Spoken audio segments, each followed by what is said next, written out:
Voici ce que les profs de psycho ne te diront jamais. C'est que ton cerveau n'est pas programmé pour aller vers l'effort. Tout simplement, c'est pas de la flemme, c'est que c'est coût, temps, énergie. Si tu dois aller effectuer une tâche et qu'il y a une autre tâche moins coûteuse en temps et en énergie, naturellement, ton cerveau va t'aider à aller vers celle la moins fatigante. Par exemple, lorsque tu commences une tâche, plus tu bosses à fond, mieux tu t'y prends, plus tu le répètes et moins ça te coûte.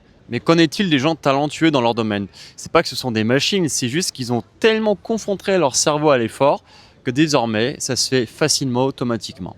On a même remarqué ça avec la dilatation des pupilles. Lorsqu'on confronte des gens à une expérience où ils doivent retenir plusieurs chiffres avec plusieurs numéros et plusieurs virgules, et le choix de se concentrer sur autre chose, naturellement, lorsqu'ils se concentrent, la dilatation des pupilles augmente grandement.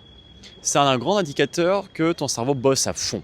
Dans le livre de Daniel Kahneman, Système 1, Système 2, il dénote la formation que notre mental a d'arriver à se concentrer lorsqu'on atteint un état de flow, de continuité.